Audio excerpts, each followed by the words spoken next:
During September, the bass are on the move, and you better be too.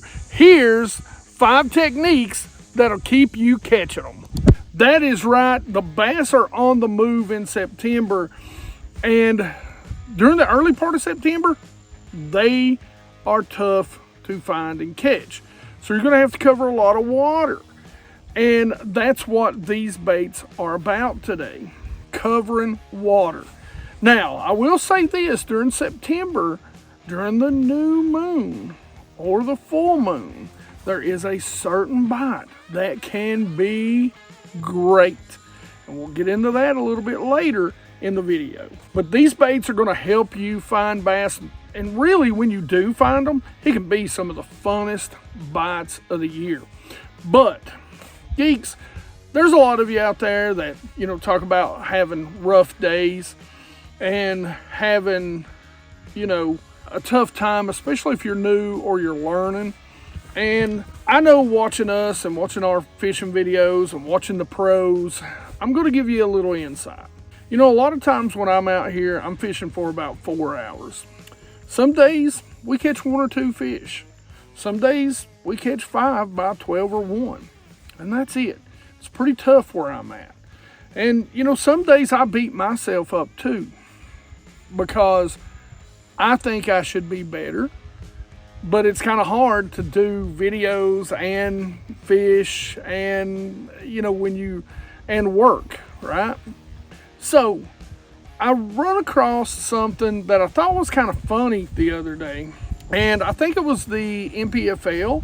And they were talking about how, and their professionals fish every day, so you don't cut down, so they fish every single day of the tournament.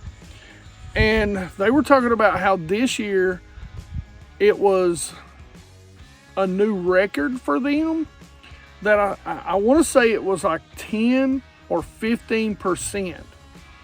And I don't know the exact number. They've got 100 plus anglers, maybe 150 that fish the MPFL. And this goes really for the elites, the MLF. If you go look at the actual standings and how many fish a lot of those guys caught, because on the MLF and the elites, some guys may not fish but 1 or 2 days, you know, two days max. So on the MPFL, it's a little more true, I think, because everybody fishes every single day. And the record was that throughout the season thus far, 10% of their anglers had weighed in a limit every day. 10%. So if it's 100, that means 10 of them did. You know, if it's 150, it means 15 of them did every day. And they've got, I think, 1 tournament left. So, look, I know fishing's tough, and I know it's tough to go new places and find bass. But that made me feel a lot better about myself. And I hope it makes you feel better about yourself. 10% weighed a limit. Only 10% weighed a limit every day. So, I mean, that's not bad, but, you know, even the pros don't always catch them. That's all I'm saying to you out there. And neither do us YouTubers. It's just how it works. So remember, fishing is fishing. It's not catching. I'm working on trying to change that as best I can, but I haven't got there thus far myself. All right, let's get back into talking about September. I just want to lift you guys up a little bit that might be beating yourself up. So we're going to talk about September. We're going to talk about moving baits. Now, me, myself, we're out here on a steep, deep, clear lake. We got a little bit of wind blowing. We got a little bit of cloud cover rolling in and out. And when that cloud cover rolls in, or that wind blows in, I like to throw those medium diving crankbaits this time of year. But some of you geeks, I'll be honest, a lot of you geeks, one of the things you need to be thinking about is throwing a square bill this time of year. One of the things that I love to throw, and this is even a big spring and wintertime bait for me, is the Bandit 200 and 300 series. So the 200 series is going to dive somewhere around 8 feet, and this one's going to dive somewhere around 10 to 12 feet. A couple of the other baits that I like are the Rapala DT series, the 8s and the 10s. Now, for you geeks that like to throw a square bill, you should really check out the new Booyah. These are the XCS, and they are silent baits. Now, they come in 2 different sizes, basically the 1.5 and 2.5, I believe it is. This color is a killer little color right here, and it's called Black Shad. And crankbaits are number 5. Be sure you've got them ready toward the end of September. Now, something that I like to do is fish around a lot of laydowns in September. And one of my favorite ways to target those laydowns in those areas where the bass are going to be transitioning from those deep areas to those more shallow areas, going to be finding those laydowns, those blowdowns, or those brush piles along the way. And one of the things I love to do, especially if we're in ultra clear water, is throw a soft jerkbait. One of my favorites is this, and it's actually in this color. This is the X-Zone Whiplash Shad, and it's in Pro Blue Red Pearl. It's good natural color for clear water. These things are 6 inches long. The body and everything is about the same as a normal soft jerkbait, but they have got a tail that literally earns the name Whiplash Shad.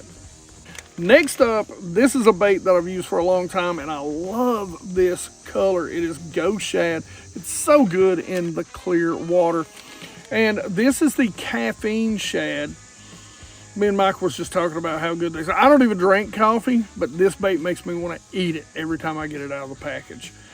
This is Ghost Shad. Again, I think one of the best colors. It's loaded with a lot of salt, and that's another reason why I like it so much, is because it sinks quite a bit faster than some of the other baits on the market. So we talked about the soft jerk baits. I couldn't help but talk about the hard jerk baits as we get later into the month of September. These are some of my favorites. These are brand new, and I'm telling you, I cannot wait to put these to work. This is the new Flashpoint Junior and Flashpoint Junior Deep. So a little more compact size, perfect and ready to go for some fall jerkbait fishing. We've got the Junior in the Copper Shad, and this, it's got PT, so I don't know what that stands for. This is the Pro Pink. And by the way, these have some good hooks on them already. You really don't have to change them out. I don't know what those are. So far, I can tell you they're pretty tacky. I'm already bleeding from them. The jerkbaits, hard or soft, are number 4, what you need tied on in September. Now we get to the bite that I talk about every single year.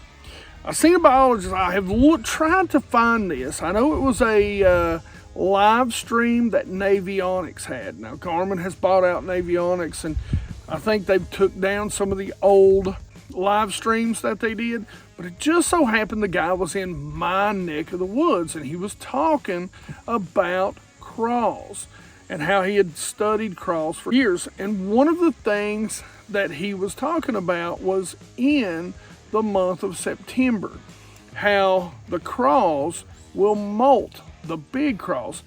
He was talking about in the wild, for the most part, there's always exception to the rules, and every time I've brought this up, I've heard some guy who's like, well, I've got a crawdad in my tank, and it's molted every single month for the past 20 years.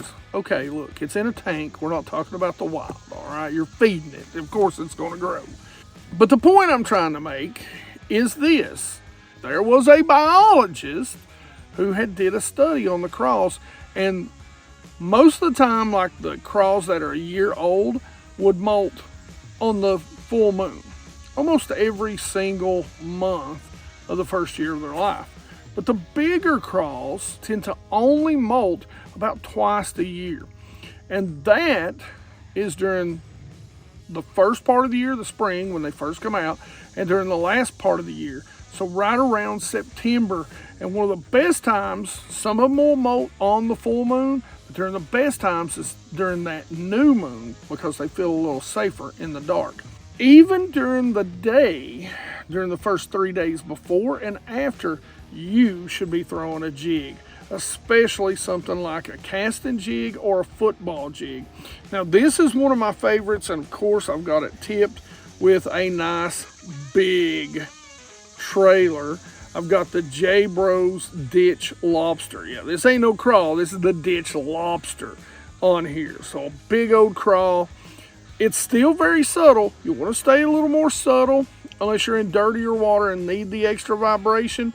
But for me, in that clearer water, I want something that's going to be very subtle. It's got a little bit of flap to it, but not a lot. This is the Omega football jig. I think this is a 3/4 ounce. Right now, I would probably be going up to that 1/2 ounce would be my go-to. But again, a great little jig here. Now, something that the bass are going to be feeding on big time during September because they're going to be up shallow, it's also going to be brim or bluegill. And that's why I like to throw a swim bait almost exclusively, even though they're feeding a lot out in the middle on shad. We talk a lot about shad baits. When I'm fishing a swim jig, I almost exclusively want it to be some sort of brim color because I'm fishing shallower where those brim are going to be. The shad may come up shallower, but they tend to be a little more in that open water or over some sort of depth. The brim, however, or the bluegill, tend to be around wood, around points, around structure and cover, and that's why I like this little swim jig. I'll tip it with either some sort of crawl style bait, but I'm telling you, one of my favorite baits that I have started tipping these swim baits with is the Exxon Swammers. Now, I believe it's the 375 or 4, but it's the bigger one because it's got, those swammers have such a good head roll that they really get the jig to rolling. The heavier ones, you can even go up to those 475s. They make some really big ones. And again, I don't remember the exact size. I don't have them here in front of me. I didn't bring them today. But I will make sure I put links in the description to everything in this video so you can go get it. Look, geeks, we don't do memberships or Patreon or anything like that because we like to be all inclusive. We like to include everybody and get everybody a chance to see the same information that we put out for free. But if you want to help support the channel, the best way to do it, use that link in the description to Tackle Warehouse. Make sure you bookmark it on your computer, your PC, your Mac, or if you've got a mobile device, scan this QR code and bookmark it on your phone. And anytime you go buy something from Tackle Warehouse, just use our link. Best way to support us, doesn't cost you a single penny to do it. So both of these are by Omega. This is the Omega, I believe, Pro Swimming Jig. Two others that just dropped during ICAST this year you want to go check out are the two from Nichols. These two are incredible. They're new and they're very affordable, very well made, but very well priced. They're actually called the Weekender for guys like me and you. So a jig bite is an incredible bite, and it's number 3 during September. So these baits, I don't think you get any more shad-like than what we're about to talk about. Now, you know, 90% of the time you're going to throw these using a LiveScope, but you can throw them, and we talk about it in every video we ever do. You can throw these baits, and they are super efficient and effective throwing them without a LiveScope. Been doing it for years before LiveScope was ever a thought in its daddy's head, if you know what I'm saying. Now, one of my favorite new ones is this. This is the Armor Shad from Damiki, but this is the new Armor Shad Fat. One of the things that I love about this is when you pair it with the Damiki head. It has a great roll action. You do want to tie a loop knot.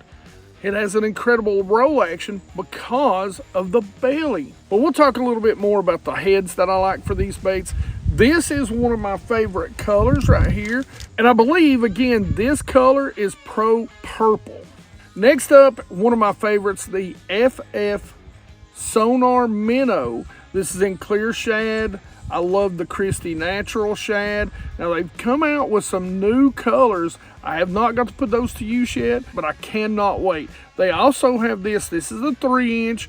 They also have it in the 4 and 5-inch sizes. Another one that's new that I've really been playing with over the past few months, and that is from Exxon Lures. This is called the Rally Shad. This is their new minnow-style bait. Now this is in, I believe, electric shad. These are the 3.75, but they also make them in a size bigger in the 4.5. So now talking about heads, one of my favorites for the longer baits, those 5, 6, 7-inch baits, if you need a hook to come back a little bit farther, you definitely want to check out Big Daddy Baits. I believe it's called the Spotlighter head. He makes those in some bigger or longer shaped hooks, so you're going to have a lot better hookup ratio with those. Another one of my favorites, and most of these heads come in a lot of different sizes. Now this one is probably one of the few that's made of lead. And what I really like about this is how it kind of curves with those smaller baits and some of the big ones with the bigger baits. But it really does give it a pretty unusual kind of action, but it keeps it a nice, compact, different profile, especially with those 3-inch armor shad. This is the Damiki armor shad head. Geeks, I really do believe this matters. There has been times when I have thrown this particular head right here with the big eyes, and it just outperforms any other head, whether it's rolling or whether it's not. And this is the Angler Tungsten Eclipse head. Something else you might want to know, I don't have any with me right now, but they have the matte black style heads in this tungsten head. Love the screw lock on there. If you like using the Z-Man style stretch plastic, you can actually take a lighter and heat that spring up. It'll screw right up on there. Both the matte black and the silver come in several different sizes. This, again, is the Eclipse head from Angler Tungsten. Now, this is probably my favorite or my go-to head.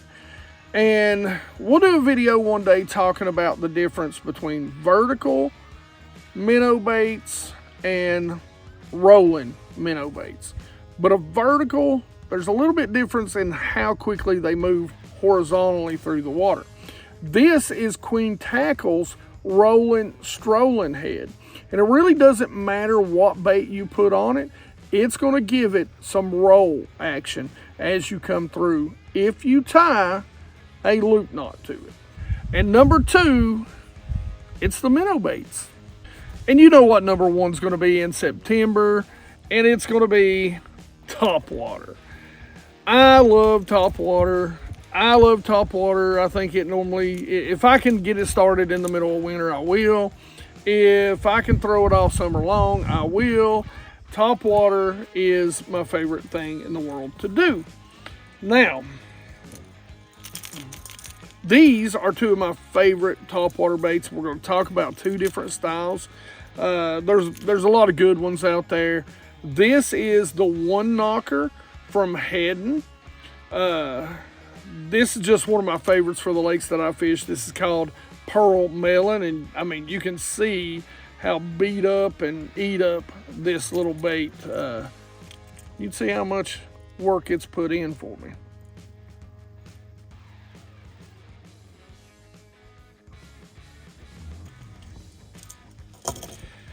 This is a bait that I think works incredibly well in clear water, and I think it's called Prism, but this is a Yozuri 3DB.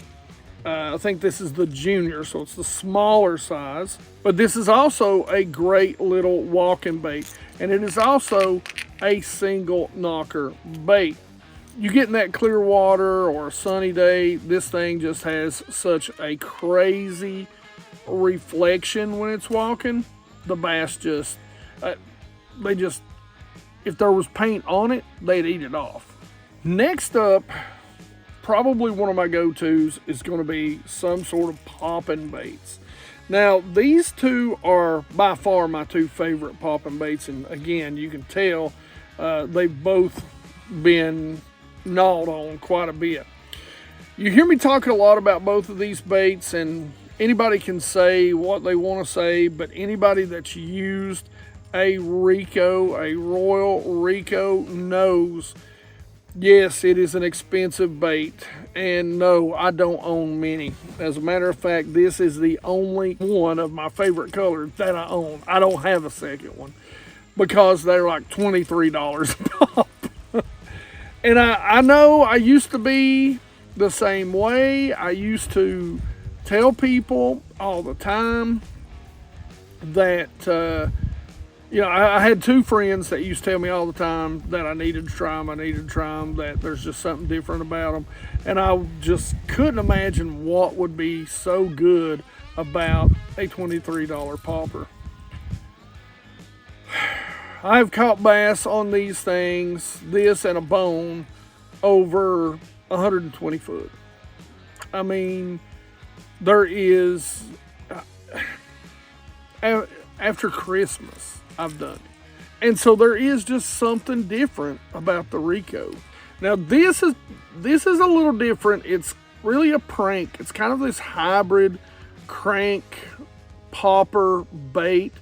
I primarily use it as a popper slash maybe a wake. I don't even know if I'd say I wake it that much. The difference between the two baits is the Rico, I can walk, I can chug, I can do the standard popper things. This one, you're not going to walk it, but it's got an amazing kick side to side action when you crank it or you just pull it. You're not going to chug it a whole lot. You're going to bloop it or you're going to spit it. But let me tell you, when you put in combination that spit or that bloop and then that dive and wobble that it has, if they don't want to hit on top, they will hit this slightly below the surface. Again, it's another bait, much more reasonably priced, by the way, than the Rico, but it's another bait, and it's going to take you a minute to kind of figure this bait out, but it's another bait that we've caught them in almost the middle of the winter in December, and maybe even January. We might even have caught some in January, but it's just an incredible little bait, and this color is called Moon Phase. Last but not least, when it comes to Topwater, and this bait is kind of a hybrid, kind of like the prank, and there's a couple other baits out there. I just haven't had as much success with them in the fall, the Credge as a matter of fact, as I have with this little bait. And I think it's because they start to chase that small shad, and this bait is incredible when they are in that chasing mood. I mean, you take it, you throw it out there, and run it across the water. Stop it, let it sink backwards just a little bit. It'll dive, it'll pop, it'll jump out of the water, it'll skid across the top. It will wake across the top if you reel it at a good steady motion. It's an incredible little bait, and this is the riser. This is the 007 from Jackal. This is the bone color. They make several colors, but a lot of times, because it's moving so fast, this has been probably the best color for me so far. All right, geeks, so those baits right there are going to help you catch more fish in September. I guarantee it. Now, if you want to learn more, especially about a soft jerk bait, We compared a ton of them and a ton of different actions to show you which ones work best in what conditions. You need to go check out that video right there. If you want to learn more about the prank, go check out the video above it.